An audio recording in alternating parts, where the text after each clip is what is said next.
all know Mike, he's our county board. Hi, rep, Mike. Engelberger. And then we have Brett Abier, he's our director of public works. Tony King's our park and recreation superintendent. And Brett's gonna go through some stuff on snow removal, but if you have any questions on parks or anything else, these are the guys. So I'm just gonna let them go through, and if you have any questions for me, I'll be glad to answer, but I didn't really prepare much on my end. I was just here a couple weeks ago, so.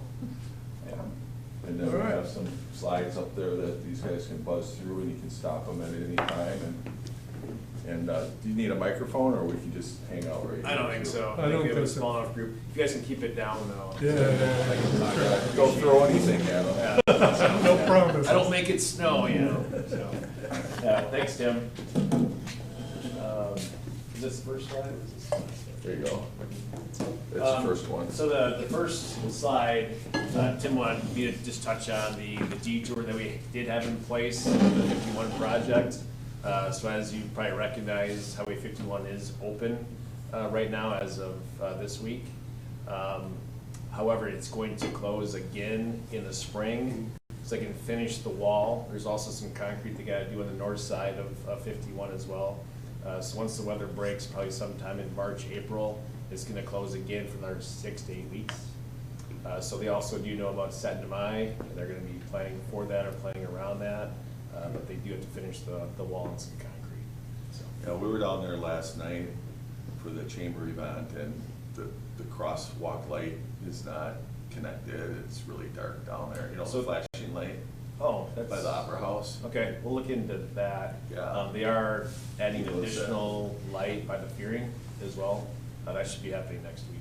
Yeah, so you might wanna look at that, because Okay. people are trying to cross there, and we're used to pushing the button, and it's not there. Okay, yeah, that's on us to correct that, so. And that wall, it's gonna be concrete, you said? Yeah, so the Is it pilot gonna have is- any, is it just gonna be a solid slab of grade? It'll be kind of a decorative stone facade, Okay. so it'll look nice. If you wanna help me choose colors, we can talk. Oh, she will. Oh, babe, perfect. And then Yeah. a fence, I mean, that is a precipitous drop. Yeah, so the DOT they have a snow fence, if you will, up there right now. Yeah. I think they're gonna make some accommodations for that as well. Yeah. So, yep, and it is a DOT project, obviously working in conjunction with the DOT on these types of things. So if you do have any questions, you can let me know and I can pass it on to them. Sure. But, yeah. And then I put the slides for next year's projects Oh. at the end. Okay. So if we Yeah. have time, you can go through those, but they're at the very end. Yep, so right now this is open. This is our detour map in green to go around the site for the truck traffic. The blue is to get to the hospital or for local traffic.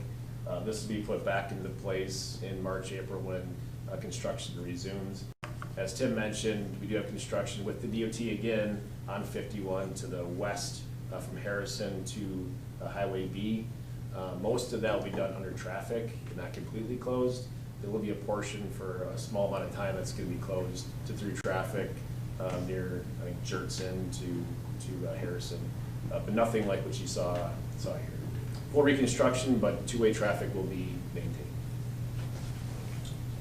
Any questions on that so far?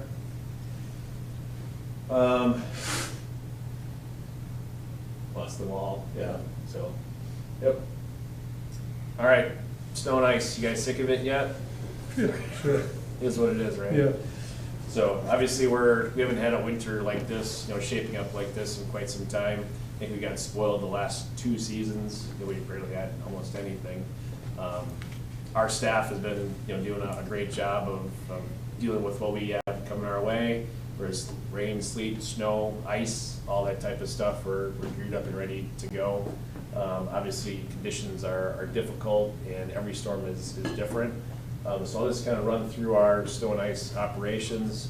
If you guys have any questions along the way, let me know. Tony's staff, from the parks standpoint, they handle all the sidewalks and like downtown here, and also parking lots and things like that. So this is official. This is the official forecast for this season. So anywhere between 0 and 250 inches of snow we're supposed to get in this region. So we bank on this type of stuff. We train on this. And so here's another one that we have that kind of outlines what we're gonna get in this region. So really no one has any idea what we're gonna get, from year to year.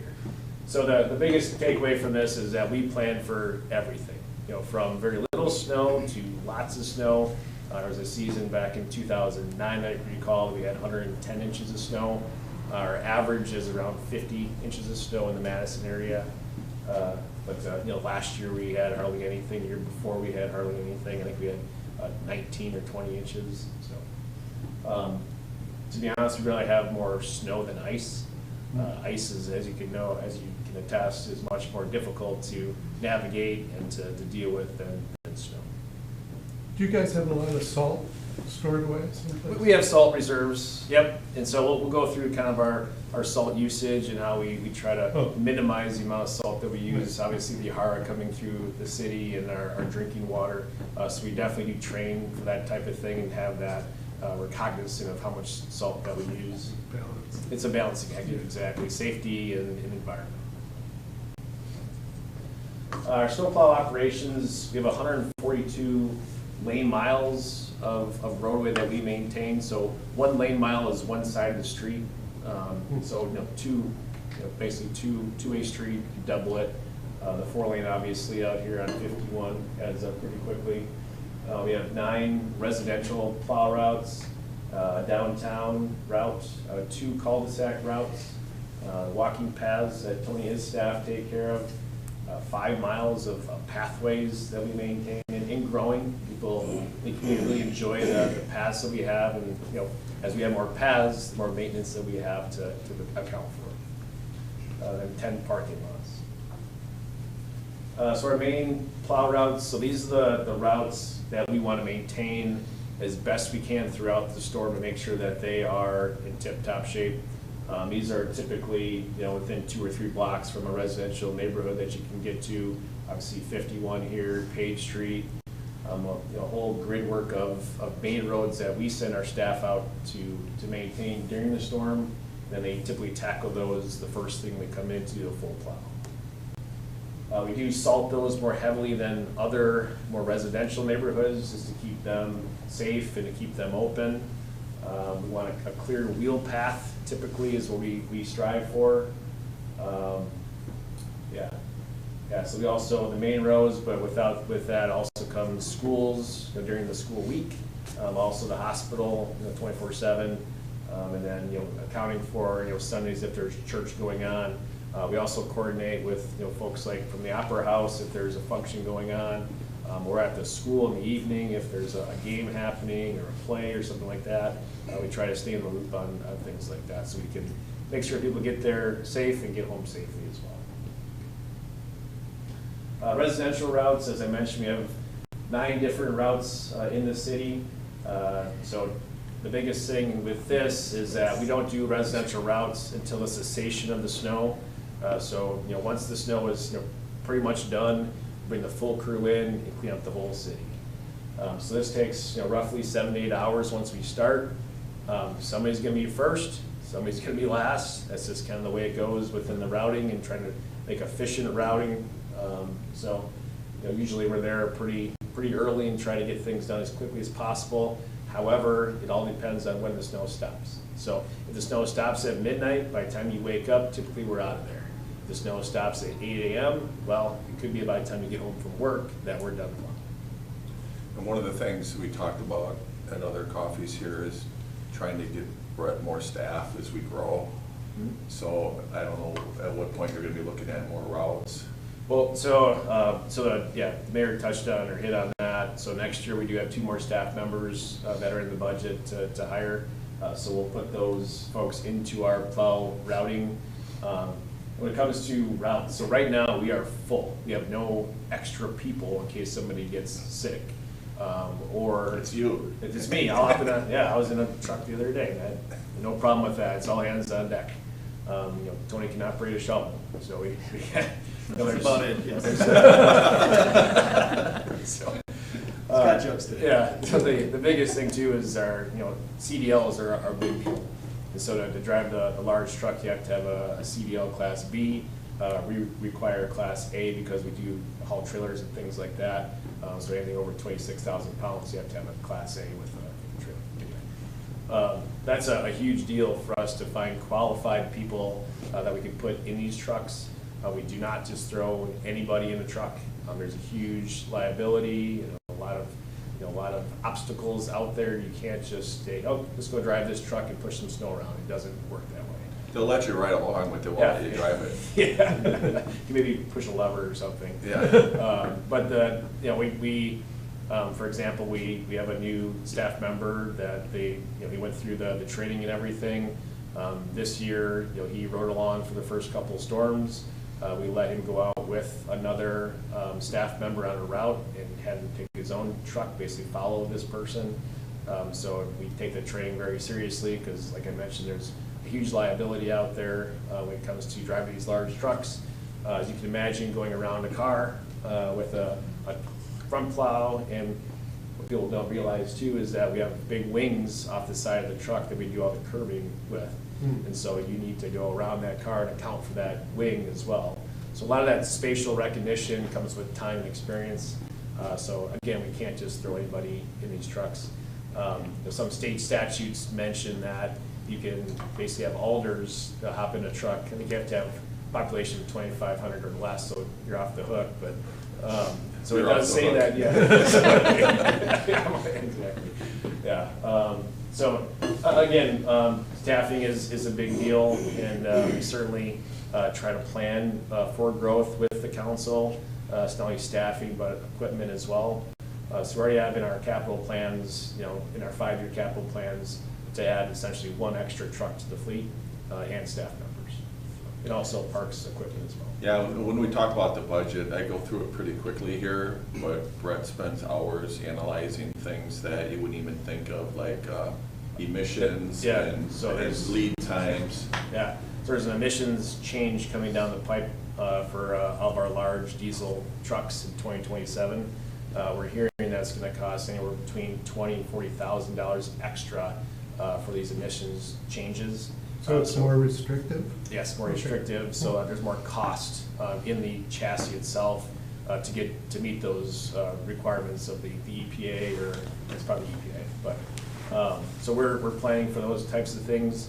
Strategically, we bought 2 chassis in 2026 ahead of the 2027 changes, knowing that we can't even get our trucks in to get built until 27. So we acquired the chassis in 26 to save basically, $40,000 to $80,000, somewhere in there. And then in 27, we have programmed for the bodies to get put on the trucks.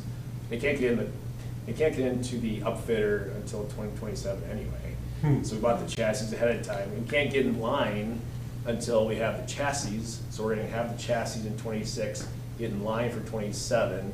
In our capital budget in 27, we have the funding available to put the bodies on. Yeah. So Yeah, that's the type of. you're not going to a car lot and picking up one of these trucks. No. And we have built a plow truck ourselves in our shop. We do have that capability and the staffing to do. I shouldn't say staffing to do that. We had to pull them from doing their core work to build a truck during COVID because we couldn't get into these places for years. Now we're about 14 to 16 months out by the time we get a chassis to get one built.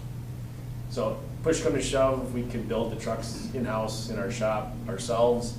However, that takes staff away from doing the core work that they have. They have 2 fleet mechanics in the shop. Yep. And they fix pretty much everything. Yeah, they're responsible for the entire city fleet, so police, fire, EMS, of course, public works.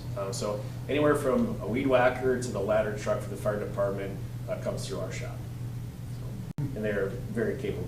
That's at the municipal? Yeah, the public works facility. Yeah. Yep, off a racetrack in A. Have you been out there? I never got a tour, so. Oh, Yeah, stop out yeah, anytime. they let me give tours. Yeah, yep. That's our home away from home, so, yeah. So cul-de-sacs, we put our loaders into the cul-de-sacs. Our large trucks just don't turn very well in cul-de-sacs. We find it's more efficient to put the loaders in the cul-de-sac. In yellow identifies all the cul-de-sacs that we have in the city. which is 45 and growing. As we grow, we're trying to minimize how many cul-de-sacs that Sure. we're Yep. doing, working with staff and with the developers, because they are more maintenance. Yep, there's a happy medium between, looking at our future maintenance issues, and then also looking at the amount of parcels that you can put in for development. So we're cognizant of all those types of things. We just want to make sure that we're planning with the developers and working with city staff to make sure that we're the most efficient. So snow downtown, the downtown area, all property owners downtown have to push the snow basically to the gutter pan, so past the curb and gutter. And then typically that next night, we'll come in and with our snow blower. We have a snow blower on steroids, basically, that goes in the front of a loader that loads our trucks. So people gotta keep in mind that our staff plows all night that night before, or during the whole day, wherever the snow, whenever it sets up. And that following night, they also have to come back in and then load out the snow from the downtown. So it's really a 2-day operation every time we get a significant snowfall. And we take the snow out of downtown and we take it to our snow dump where it sits there until spring. The goal is to keep downtown open for business and keep it as safe as possible. You'll notice on the south side of the road where it doesn't get a lot of sun, there's potentially more snow or ice build up there. We do try to go through periodically and spread some salt judiciously and scrape as much as we can. We try to use as much mechanical removal as possible using the blades versus salt. However, salt is definitely a tool. Park snow operations, so Tony and his group. So on the map here, it shows all the different areas that we have sidewalks or paths that we have to maintain. So again, this is growing as well, but these are amenities that the public really does enjoy. The trail network that we have all year round. So we do take it very seriously to get these opened as quickly as possible. But again, keep in mind, some of the staff that maintains these areas also plows the street. So once they're done with the street, they have to get some rest, and they come back in and they start on the tertiary areas. So that the core is really the downtown area. He has staff dedicated to the downtown area, and they get that taken care of first. And then some of the tertiary areas within 24 hours, we really try to get it clear. We have technically 48 hours by ordinance, but that's way too long. 24 hours is our mark.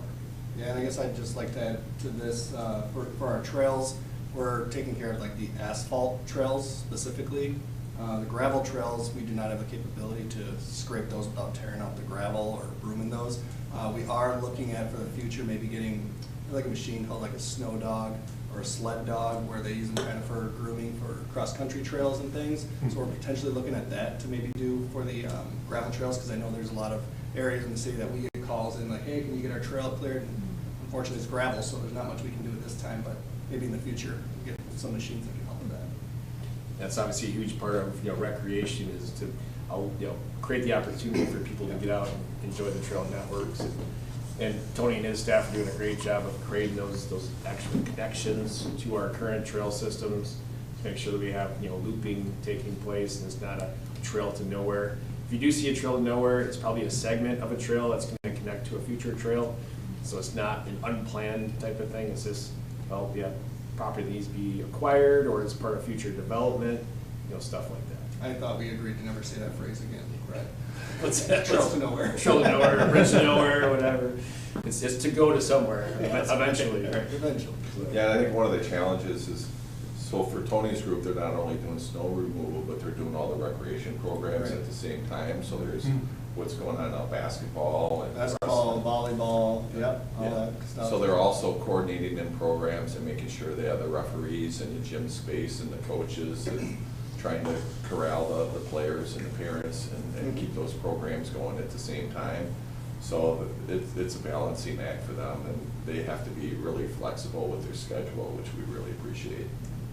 So that's separate from the high school staff? Yes, yeah, Okay. completely separate. So all the referees, umpires are your guys? Yeah, so, well, referees that we get for rec programming, for the high school, they have to get like, they're called WIAA officials, so they're certified they're- officials. okay. We're getting like students, high school students, college students to be our officials, just because we can't. It's more afford them. youth programs, Right, right? youth programming, Okay. so we can't afford Not, the. not school Yeah, programs? right, Okay. right. One thing to note that with the multi-use paths, the larger or wider paths, if it's in front of a single family or basically a duplex, we'll take care of that. If it's in front of a commercial space or a 3 or 4 unit or larger, they have to take care of the multi-use path. So the theory is that, you know, a typical homeowner may not have the equipment to clear a 10-foot wide path, whereas obviously we do. Or the commercial setting, they probably have, you know, the equipment to take care of that type of thing. So in our policy, we do have that we do take care of anything that's 6 foot or greater than 6 feet, I'm sorry. When it comes to multi-use paths, we'll take care of those. Salting. So this is a big deal for us to be cognizant of the amount of salt that we use. You know, we do train on the amount of salt that we put down. So the mindset for all of our operators is that every piece of chloride that we put down ends up in our waterways. So we need to be cognizant of that and only use it when it's appropriate. I think we do a pretty good job of trying to limit the amount of salt. Obviously, there's a balancing act between safety and then overusing salt. So every truck that we have is calibrated.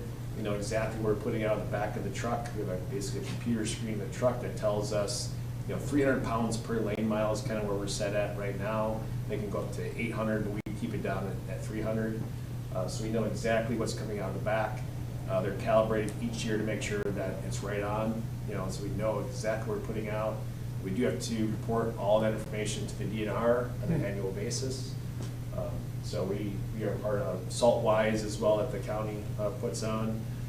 So we're you know, we really try to make sure that we're doing our part, you know, and keeping everything safe, but also keeping the environment, you know, as clean as possible.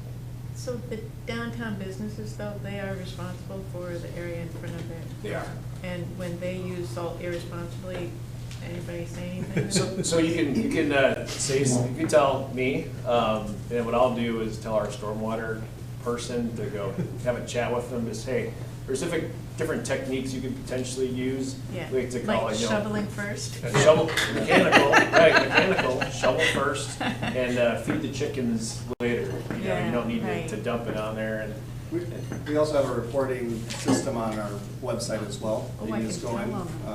them. If you want to be anonymous too. you can. Yeah. Sure. But as part of that too with those businesses, one thing we did see pop up was we heard a lot of noise about the snow all the way to the streets getting cleared. It was kind of getting piled up right at the edge there, so people were parking and then couldn't get to the businesses. Sure.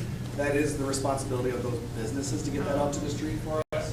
So it seemed to be a little confusing there, so we do have a letter we send out to them every year to kind of remind them of.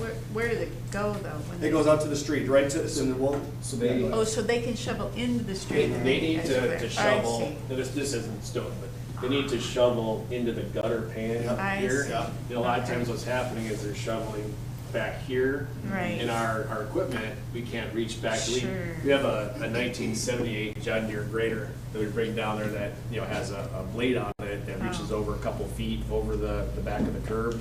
That's all the farther that we can get, so we really need their help to get the snow to the curb or as close to the gutter pan as possible.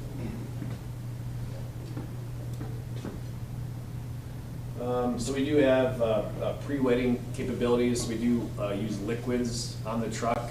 Basically, it's a salt brine, so it's a 23.5% brine solution, so salt water, basically. So we incorporate the liquids into the tray and mix the salt with the brine solution. It helps to reduce scatter when we dump it onto the surface. It also helps to activate the salt quicker because salt needs water to start to activate. So we get a little head start with the brine material.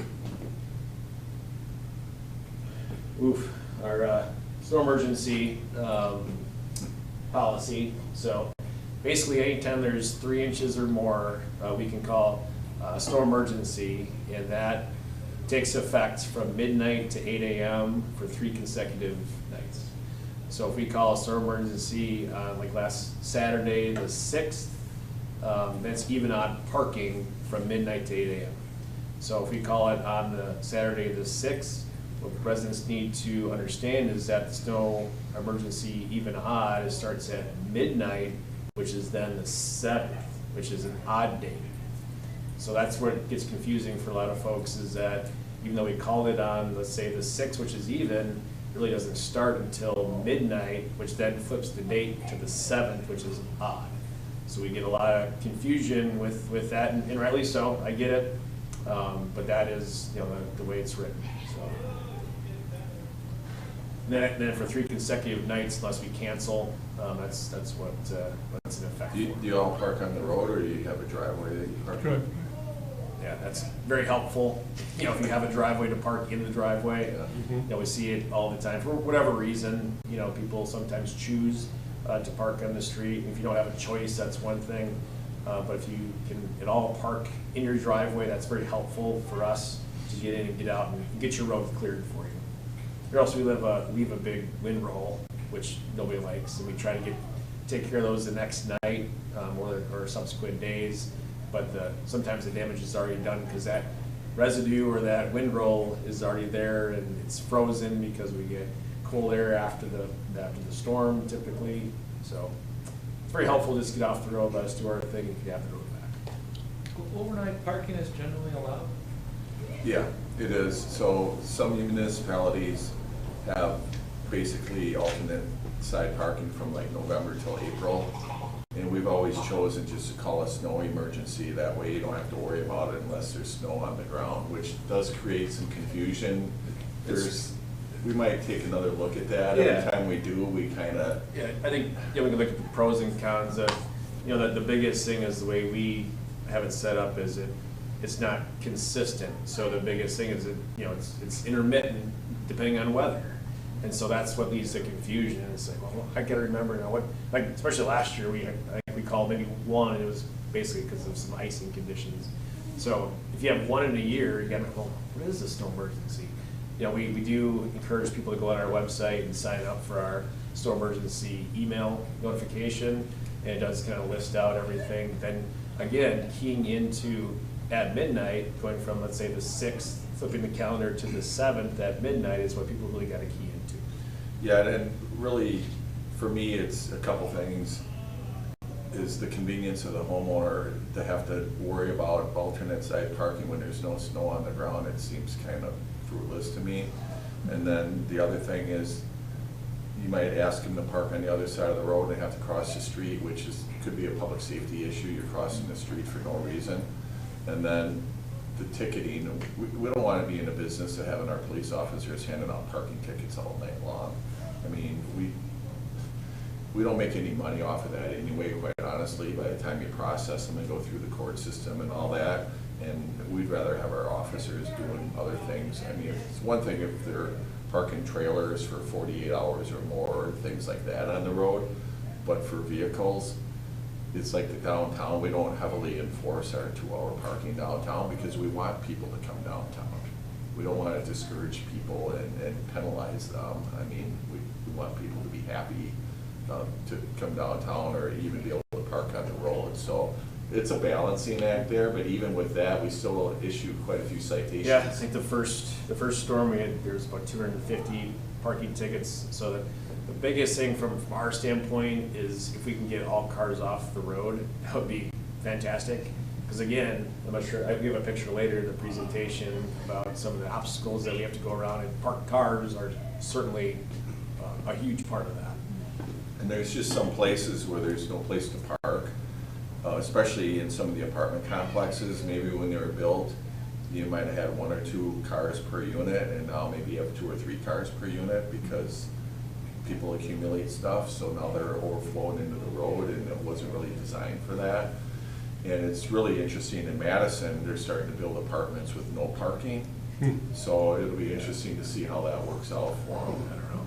Yeah. That's gonna be I tough. mean, they have mass transit, which helps, so not everybody in Madison has a car. Mm. We certainly wouldn't be able to do that down here, even though there's folks that would like us to take a look at that, because it makes for better land use, it helps keep the price down, but, you know, people are gonna park on the road then, and here we are, right? It creates problems when it comes to maintenance in this climate. You know, if we have seasons like the last 2 years, there's no issues, but, you know, if it's shaping up to be a season kind of like this, it poses problems.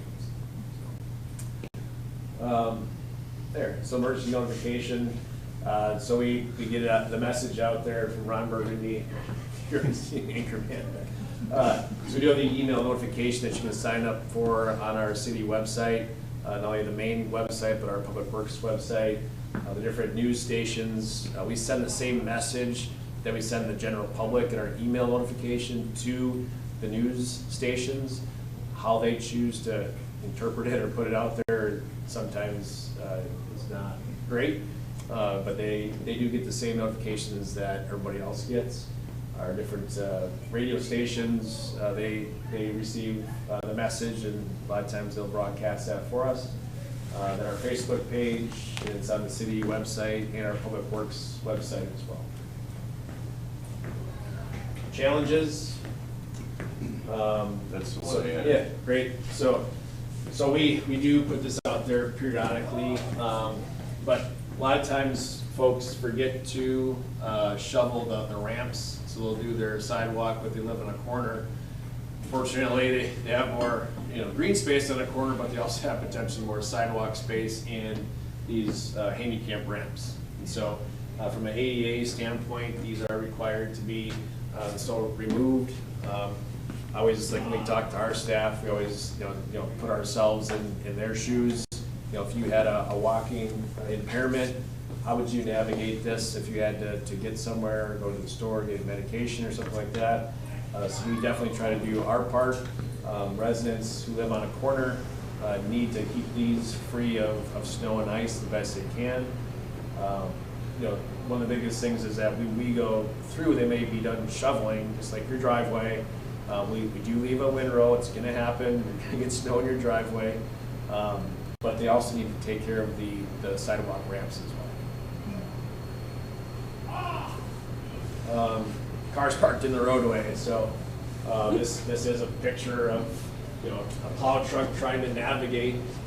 Our trucks don't just have the front 12-foot plow, we also have a 6 to 8 foot plow that hangs off the side that we can definitely stow away, but it does hang out there still. So trying to navigate these types of scenarios is almost impossible. If we cannot get through safely, we're not going to plow it. We can't. So the biggest thing is to, again, get off the roadway when at all possible, or follow our snow emergency ordinance and park on the correct side of the road at midnight. Is extremely helpful for us and for you to avoid any potential accidents. We talked about that wind roll too. So when this car does, move and shove themselves out, this wind roll remains in the street. We do try to come back that following night and get those windrolls out of the street. However, a lot of that ice pack and that residue is still remaining there. And also, if it freezes, can do some harm to our equipment as well. I mean, some of that can freeze pretty hard if we get, a cold spell after the storm comes through. A couple of years ago, we had a real wet, heavy snow. Then like that day after, it transitioned to like below 0 temperatures for about a week and a half. That caused a lot of issues with icing of windrolls like that did not move. It's locked in basically for about a week and a half. And that can certainly happen throughout the season. Residents that choose to blow their snow back into the road, especially after we go by, is not helpful. So as you can imagine, when we go by, we're typically not coming back. So really you're just hurting yourself and your neighbors, because that snow and potentially future ice remains in the roadway. So turn that chute, make sure you're placing it on the terrace or in your yard. Any kind of green space that you may have is very helpful for us and your neighbors. Contractors that plow out driveways or parking lots that leave snow in the street after we go by, We do try to talk with them and say, hey, let's work together, because we know they have to put the snow somewhere just like we do. So let's come up with a plan that works for both of us. But don't leave snow in the roadway. Garbage cans, a couple seasons ago, it seemed like it would snow every Tuesday or Friday, which are our trash days here in Stoughton. So if you can at all shovel basically an area, in your terrace or in your driveway to place the cans, that certainly helps us out, so we can go through and get everything back, all the snow back to the curb. We definitely don't try to hit, garbage cans. So we may have to go around them. If we get too close, the snow may push the can, tip it over. We do try to pick them up with the can. This helps us out if you can get everything off the roadway so we can do our thing. Mailboxes. So we do get complaints about mailboxes.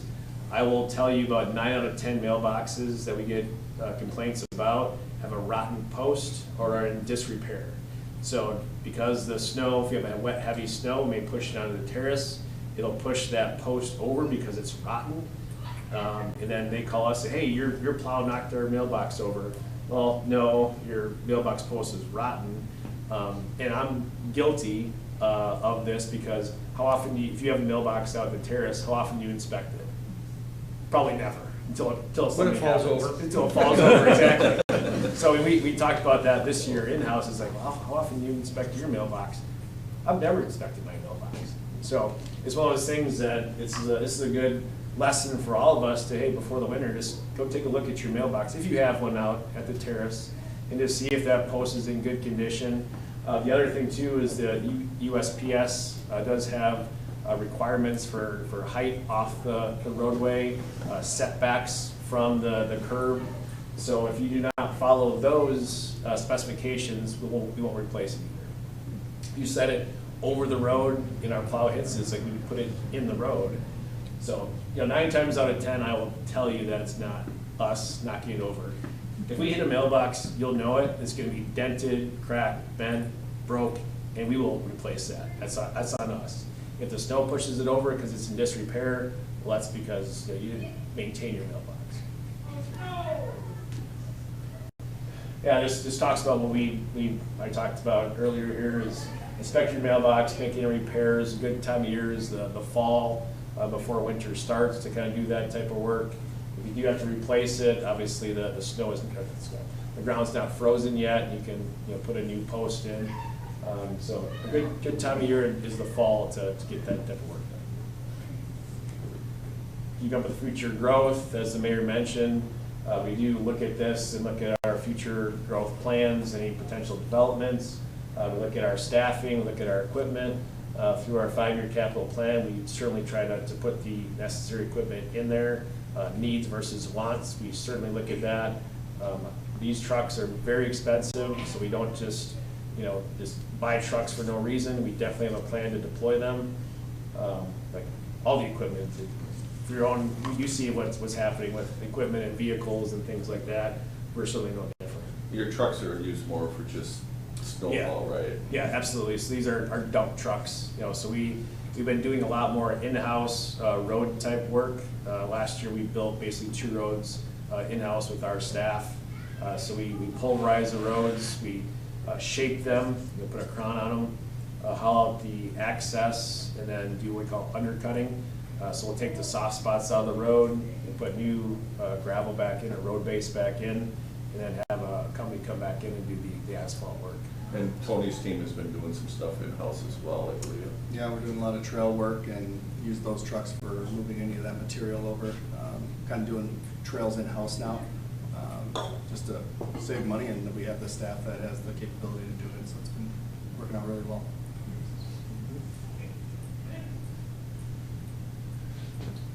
So, we're just doing our jobs. Once in a while we'll get a friendly email or a friendly phone call about, we left snow in their driveway type of thing. You're gonna get snow in your driveway. It's just the nature of the beast. We would love to not do that, but it's gonna happen. It's gotta go somewhere. We do everything we can to stay in the midline of the roadway, so we spread the wealth, so to speak, from each side of the road. nothing's intentional. Nothing is because we don't like you. We don't, typically we don't know you on a personal level, like the drivers certainly don't. Except for my driveway. Yeah, the mayor gets everything, so, yeah. The mayor's out of Maine, and so we obviously we do that more often, and so it's not because he's the mayor, it's because he's out of Maine. We do trucks, let's do his. Whatever. So, slow down, give us some space, just stay back, because a lot of times when we're out there, the conditions are not great. We don't want you to slide into our trucks and, damage your car, put our truck out of commission, so just give us a little space. Be patient with us, and, the biggest thing is, after a 8, 9, 12-hour shift, we now have to go home to our own house, take care of our own windrow, shovel our own driveway, so we're not any different than anybody else. A lot of times that windrow is now frozen, so, we're just like anybody else when it comes to that. We can't take our trucks home and plow our own driveway.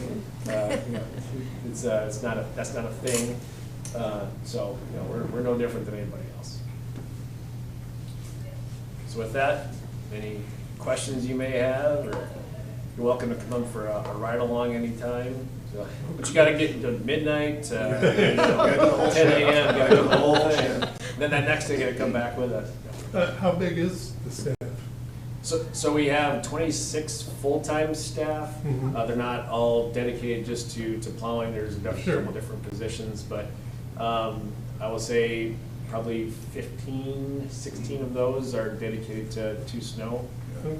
So- Brett takes care of the streets, obviously the snow, working with Tony with Park and Rec, they do the stormwater, they do building maintenance. I mean, we've really loaded his department up with a lot of initiatives, Yep. and he's fantastic. Does the crew get paid extra for holidays and? Yeah, so nights and- overtime is anytime over 40. So FLSA, Fair Labor Standards Act, we have to follow all that. So Sure. anytime over 40 hours, they get paid time and a half. If they have to plow on a named holiday, it's double time. So we obviously need to take care of them from a legal standpoint, but named holidays, the city has chosen to pay them double time for Mhm. those hours. Obviously, we try to monitor the amount of time that we use, but if we gotta be out there, it is what it is. So the mayor's never told me, hey, you don't send them out there. That's never came from Tim nor past mayors, so they've always been very supportive of us going out there and doing our job for you guys. Cool. And I will say, like, when we get the amount of snow we've gotten where it's consecutive days in a row, one thing we're keeping an eye on is our staff, just mentally and making sure they're getting their sleep, so encouraging flexing their time out instead of working their regular hours for a few days, switch it up, make sure you're getting that rest. That's one thing we've really had to keep an eye on recently. Tony came out to the garage and told an employee, go home. Go, just go home now. You need to go You're home. done. Go home. Like Babbling. And again, they're all dedicated, they want to do well and, for you guys, and they take a lot of pride in it. But sometimes we have to remind them, hey, go home and get some sleep, Yep. because guess what? Tomorrow night, we got another storm coming. Yeah. So, yeah. So if I was to give a report on the county with regard to snow removal, it's exactly what Brett has just said, except on a larger scale. We do all of the county trunk roads, N and B, and all over the county. And we also do the state and federal highways throughout the county that are not within the cities. And, we have a lot more equipment, a lot more staff to do this stuff. We also have another snow removal system at the airport. They have a whole different situation there with huge runways that you have to remove tons of snow, very large vehicles and that Expensive. kind of stuff. Yeah, expensive, but exactly like Brett says, we do on a county level. Townships do the same thing in their townships with all of their town roads, so it's a large undertaking. It is, and it touches everybody's front door, so it's a big deal, not only residential, but every business. So it's a big deal that we truly take seriously. We coordinate with the county and the surrounding townships too on our operations. So we biggest thing is, I mean, we do our best and try to get out there as quickly as possible, and, you know, it's, you know, this climate, you know, we're gonna have bad days and good days, and we just gotta make sure that we give the operators some grace and give us some space, and you know, we'll get it knocked out. It just takes a little time sometimes. I will say that we're pretty efficient. You know, 7 to 8 hours to get everything cleaned up after a snowstorm is pretty good compared to other places. You know, I don't try to look at other areas and say, well, we do it better, but you know, we set up for how we have it and try to be as efficient as possible with the staffing and equipment that we have, and just we always talk about continuous improvement. So we talk about after storms what we could do better, what went well. That's the first thing we start out with. What went well, because there's a lot of great things that these operators do, but there's always things that we can get better at. I moved up here to Stoughton about 1.5 years ago from a Chicago suburb, about 50, 60,000. Mm-hmm. And really, this storm here really kind of my first experience with it. I'm impressed. Yeah, sure. Oh, this went great. And then Yeah. I went out on the trail that goes along Virgin Lake or that area. Whatever. I'm like, this is plowed too. Oh my God, this is like, I can't believe it. Yeah. So, yeah. Yeah, thank you. Yeah. This is awesome. Yep. Took off your snowshoes. Huh? Well, that's the thing is, you know, we want these things to be opened up and be able to be enjoyed, and you know, we put them in for a reason. Mhm. So, you know, we have a responsibility to maintain them and again, get them open as quickly as possible to make them safe. So we certainly try to do our part. Just a question, Brett. Do the roundabouts cause any difficulty or They're more different challenging. situations? Yeah, there's just more surface area, and then also the pork chops, you know, leading off the roundabouts, you know, pose some extra time. But when we worked with the state to put those in, we counted for that, you know, with routing and things like that. So we basically have 2 trucks that take care of Main Street and then go through the roundabouts, and they coordinate with each other to go through, and they got it down pretty good. So, but yeah, they're more. Yeah, it's not just going straight. You know. And that is the first thing our parks guy hits, as well as the walking paths on the roundabouts, Uh-huh. just because he wants to get out there before there's traffic going through there. So that's the first thing they go to at 2 in the morning. I'm sure you have to plow up into the roundabout a little bit, Mhm. above the curve where Yeah, the that- semis go yep, onto. the truck apron. Yeah. Yep. So it's all that. Yeah. So they're I mean, obviously they're in there for a reason, from a safety standpoint. But again, it's just accounting for these things in our operations and our staffing and our equipment. When we put these amenities in, we got to account for the maintenance. Any more questions on the snowplow? We do have some other slides if you want, we can go through them, and they're regarding next summer's highway projects. If you want, we can go through them quick, there's only a handful of slides, it's up to you guys. This is, you were gonna talk about this, Tony? Nope, Oh, this is all this is Brett. all I'm you. just here for just to say Moral hi. support. Yeah. Moral support, yeah. Sure. And he makes me drive him. It's not true. So next year's project, Highway 51, so aside from the East Main project that still has a little bit to finish from 5th Street to basically 6th Street by the retaining wall, this is to the west from Harrison Street all the way out to, in our area, to B. So this will be happening, you know, probably April-ish, gets bid out. The letting is already out. The bids are due in early January. So basically from Harrison Street here, all the way out to B in our area. Now, construction's gonna head, you know, more to BAB for next year for the DOT, but for us in Stoughton, it'll end at B. This is all scheduled to be done in 1 year in Stoughton. The BAB is a 2-year project, but we're, you know, if weather cooperates, they should get everything done within 1 season.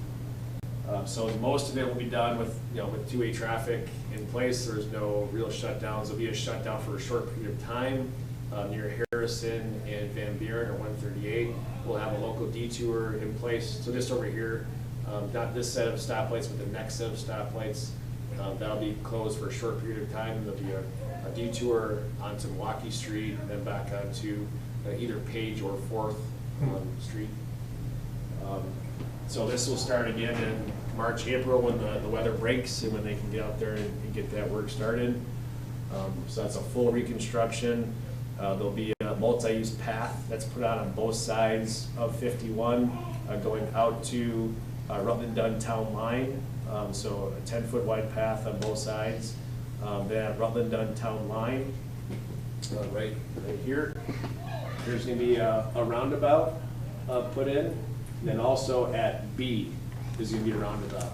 This is a terrible intersection, Yeah. so there's gonna be a roundabout put in there. Yeah. So I avoid that intersection at all costs. So that's a great improvement. So again, it's a big undertaking here, and it's gonna be a full construction season. A couple different segments within that will be done. Again, it's a DOT project in coordination with us. All new lighting throughout that area as well. Wow. I do have a question. When there is a roundabout put in, about the plantings that go onto the roundabout? Yeah, How does that get contracted or decided? we do it. We're aware that at B, that the Lake Kaganza group, the Friends of Lake Kaganza, they had a lot of input in, and there's all native grasses that are on that roundabout. Sure. And that's not the case for the roundabouts that are in Stoughton. So Yeah. how are those decisions made? So within Stoughton, we have local control, because it's a connecting highway. So any amenities like that, we do put those in. So if you'll recognize at 138, we have a series of roundabouts on 51 at 138, and also a hole. So we did all the plantings within that. There's certain things that we can and can't put in there per the DOT. As far as the caliper of the tree, we can't be any more than 4 inches. Sure. Caliper, in case somebody, doesn't turn, they go straight into it and they hit a tree, it's only a 4-inch caliper, they're survive most likely. So. Yeah, I think what we did is, well, we had to bid it out twice when we did ours, right? Yeah, so we bid it out once and it was way over what we should expect to have plantings put in. So we did strategically do the planting plan within the roundabouts for some stone work around the perimeter, because salt and things like that around the roadway, so we accommodated for that. And we got some grasses in the middle, trees, and then different plantings just outside that first rock ribbon.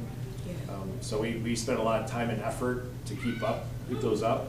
Yeah. If you go around to different areas, you'll see that a lot of the roundabouts are not kept up to where they should be, so.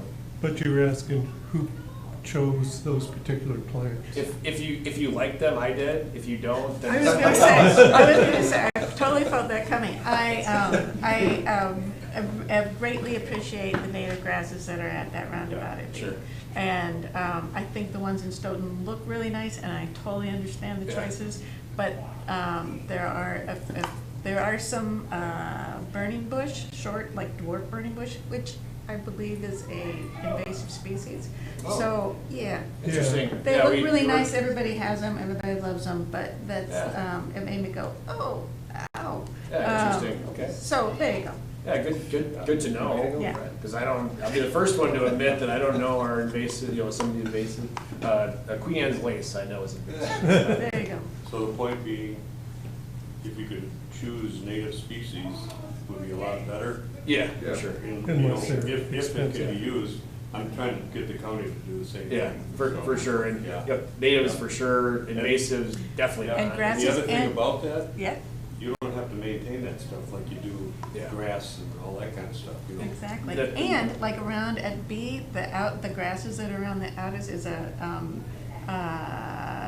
purple lovegrass, which is a salt tolerant native plant. Sure it is. So Absorbs obviously they better, thought sure. about those same things too. Yeah, and so we, as you can imagine, we went through painstaking efforts to review the type of enhancements within the I'm sure. roundabouts. And as you can imagine, we had sculptures in there at one point, and then also just grass. Yeah. So we looked at all the things from sculptures to just grass and everything in between. This is what we landed at. Invasives, yeah, we don't want invasives, obviously, Yeah. in these areas. But we had different landscape plans that different committees took a look at. We also looked at the maintenance end of things too. Grass is probably the easiest maintenance thing that we could have. Sure. Especially if it's native and you can let it The native do ones, its but thing. you really don't have to mow, and Sure, they don't sure. get that tall, so. But I do think there's some nice character with the roundabouts that we have. They do require maintenance. Obviously, weeding is still something that needs to happen and happens weekly. We have a person that goes out there that maintains the downtown beds and also then heads out to the roundabouts and maintains all of them and growing, so. And no, I have to it's- warn you, because if you show that you have too much expertise, these Yeah, guys are gonna yeah. try to screw you. It seems like you can identify plants. Yeah, I We do have, might step Prairie into that task hole. force. Yeah. We do have a task force that Yeah. works on that, so Yeah. if that's something you're interested in providing some Yes, expertise. and we can talk to you about that. Hey. But if nothing else, I would say hats off to the Friends of Lake Kaganza and Yeah. Sure, sure. I think do it we like work that. with- Yeah. We work with them on a few things, so. Yeah, yeah, oh yeah, yeah, yeah, the folks group, Yeah. Yeah. yes, we do, yep, they rent our leaf suckers and things like that, keep phosphorus out in the lakes and stuff. Yeah. But yeah, I mean, yeah, invasive is a big no-no, but then you get the other side of the coin with a lot of plantings, and a lot of people enjoy the plantings that are in there and think it looks very nice. You go to other places, and again, I'm not trying to compare us to other places, but I look. I do. Yeah, I mean, you do, you know, kind of, yeah, subconsciously, like, yeah, boy, I wouldn't do that, or, I'm sure they do that to us too, but But yeah, we had a local landscape company that ultimately, I think, won the bid, and they really worked with us. Yep.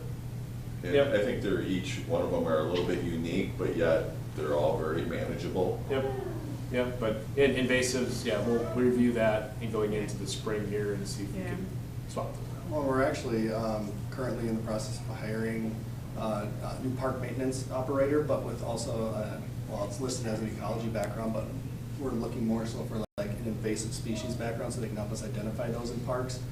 That's one thing that's really become a focus of ours in the parks and trail systems. Yeah. Mainly battling Japanese knotweed lately, that's a big one, and there's all kinds of crumb And the vetch and hay. everything and all Funny that stuff, so. Yeah.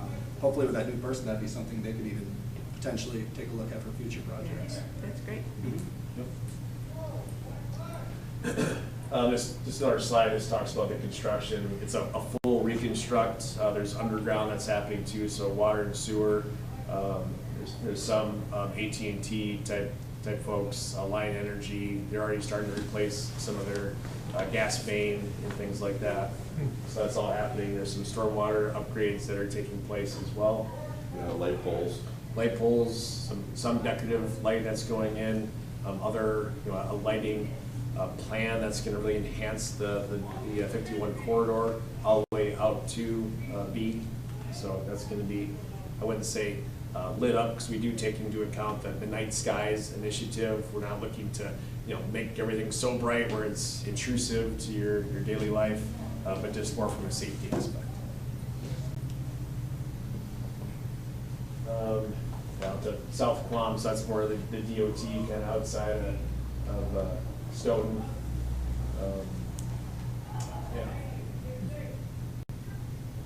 Yeah, some of the side roads will be closed intermittently so that the DOT can do their work, but there's other avenues to get around back, to get to Main Street, to get to where you need to go.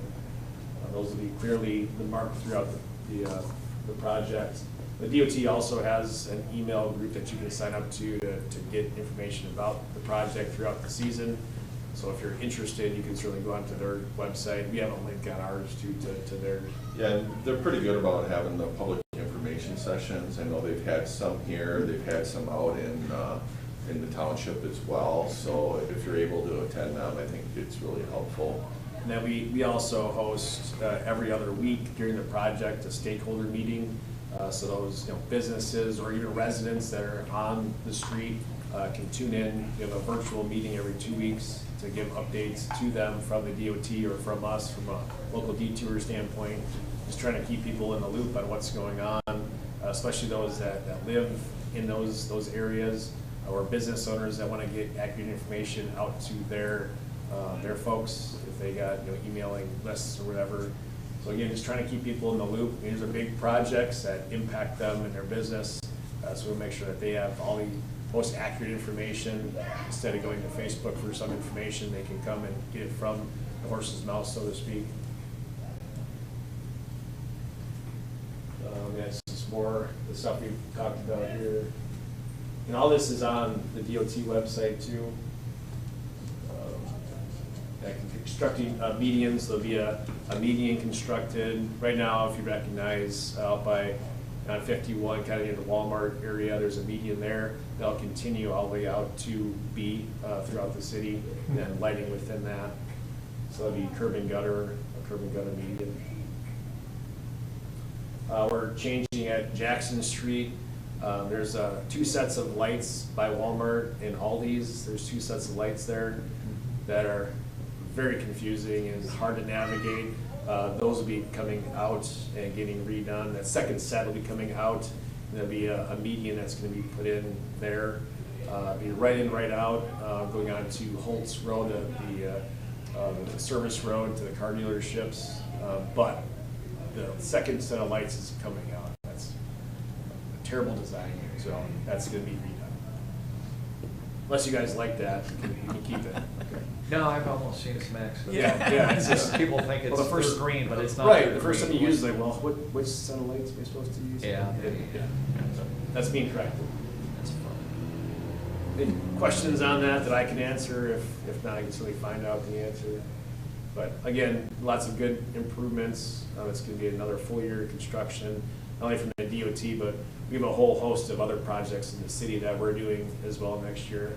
That I'm sure maybe another coffee with the mayor, we Yeah. can do those. Yeah, we can bring Brett back, and we're looking at changing the dates of these. We're gonna probably do them like the second Monday of the month. And then we'll have Brett and some other people will be more readily available to come in and do presentations, whether it's the county or state officials. But as we get into the construction season next year, you can kind of see kind of the method to the madness. They rate all their streets every, 2 years? Every 2 years, you have to do a pacer rating. Yeah, and so they use that to evaluate what roads need to be prioritized, and then they work with Stoughton Utilities to see if, they can come along for the ride, because we don't want to tear up a road and then have them redo the utilities 2 years later, things like that. Working with, with Tony's group too, is if we're gonna, enhance the trail system at the same time, and especially on the new developments, there's a lot going on right now as far as trying to make these connections, and really, they kind of have a long-term plan just for their trails as well. That we're, one of the positions that we put in the budget that I mentioned is this GIS position, which these guys know more about than I do, but it basically gives us the ability to do electronic mapping. Yep, mapping and planning. So a lot of the maps I showed you on our slides, that's GIS, so Geographical Information Systems. So it's really, all of our assets are in a centralized mapping system. And so that's, something that is very helpful, or a tool for us, not only for us in Public Works, for the planning department. That position is actually working out of the planning department, but also does work for us.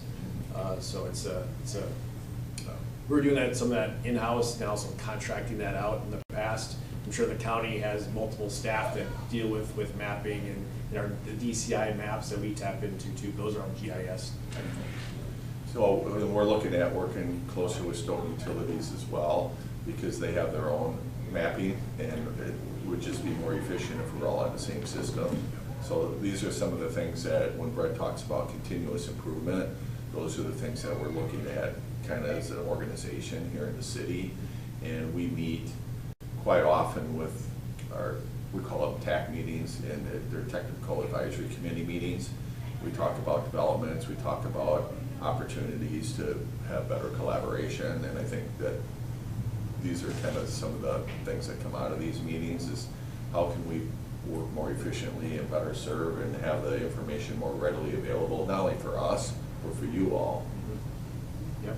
So all those eventually go to the planning commissions or the council, so all that information gets put together and packaged to give to elected officials to make a good decision based on the facts.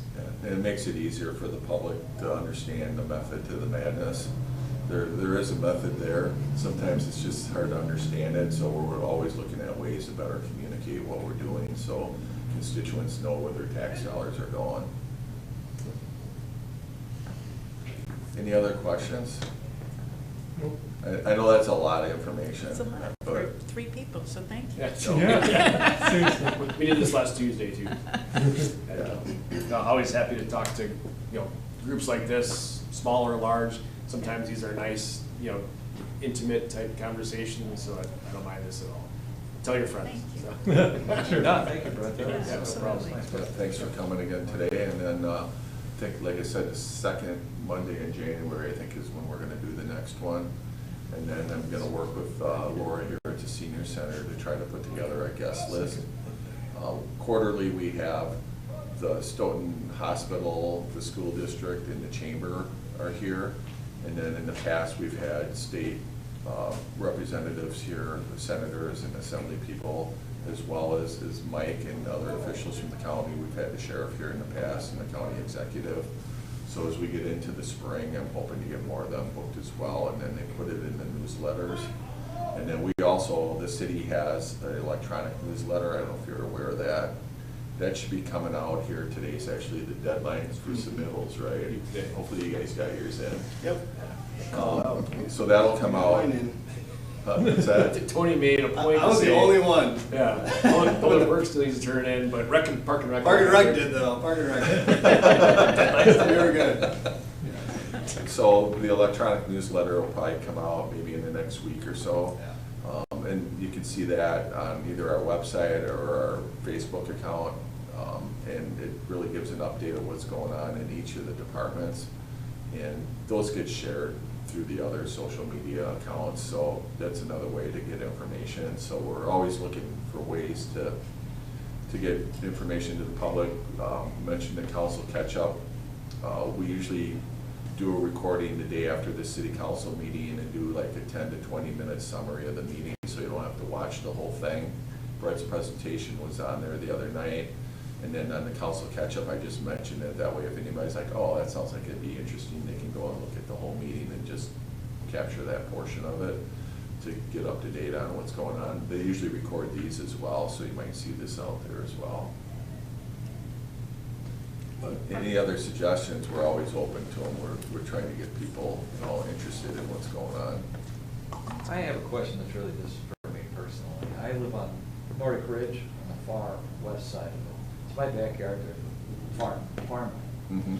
which I understand has been sold to a developer possibly. I was just wondering how I would kind of get informed or inform myself, like, what's the plan, or is there one, or how far in the future it is? Not that I can do anything about it, just kind of like curiosity. Across the like- street from me that's owned by Hammond Yeah, Homes. I think the best thing to do is if you have time, is to kind of look at the agendas when they come out. So the main ones are the city council and the plan commission. So we have had a couple meetings with the owner of the property and prospective developers of the property, but right now, I don't know if we actually have a plan. They've had some concepts, but nothing that So is. keep track of the planning commission. Yeah, if you just go on our website and pull up their agenda, you'll see if it's on there, and then typically on something like that one would have to go through an annexation and public hearings for zoning Okay. and those types of things, so there'd be multiple meetings as we go through that process. Is that the property towards 138? This would be kind of, It's in So between Northern, yeah, go ahead. Start School. Okay. yeah, So it'd be out towards the west. yeah. Yeah, so there's a couple parcels there that, the family farm has showed interest in maybe developing, but we haven't really gotten to the point where Ain't got serious yet. they had an engineer kind of Yeah. sketch it out, but nothing that really would rise to the level where we would take it for approval. Yeah, they haven't submitted anything to the city to really Okay. vet or to go through and say, no, can't put a road there, or this is no cul-de-sacs or anything like that. So, Yeah. We haven't seen it at that level. But, yeah, we're always, typically they come to us, sometimes the folks in the townships are like, oh, you're annexing annexing all of our land? Well, usually it's the farmers are looking to cash out, you know, maybe the family doesn't want to continue to farm, so they're looking to sell out, and then whoever purchases the property usually comes to us. Sometimes they bring their engineer with them, and then we just start the conversation and see where it takes us. We're not actively, you know, contacting landowners or anything like that, so unless, you know, it's for something like the business park expansion or something like that, but typically they're coming to us. We'll see, you know, just when you think that, okay, they're ready to do something, then you don't hear from them, and then they show up and say, oh, we want to be on the agenda next month. That's kind of how it goes, right? It's kind of a hurry up and wait sometimes. Yes, people. But Yeah, right. I think that, you know, that particular area would be a natural extension because a lot of the infrastructure is already there as far as utilities especially.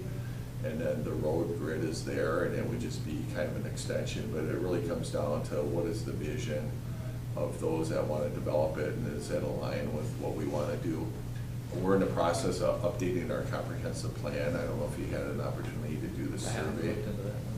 So it's a 2-year process. They just finished up the public participation component, which included the survey. I haven't seen all the comments yet, but what that does is there's 9 categories that the state makes us kind of go through, you know, land use, environmental, right down the list, economic development. And then based on feedback from the community, we kind of lay out some goals and initiatives, so that would be the part that we'll pursue in 2026. And that helps guide us as we're making these decisions for development. So you can probably look for that. And Okay. what we'll probably do is when we get to a point, we'll have somebody here to present that as well.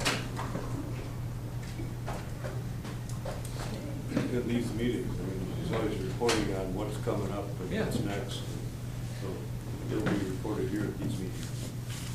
All right, thanks again for Thank being you. here. Thank you. That's great. Thank you. Thanks, always, yeah.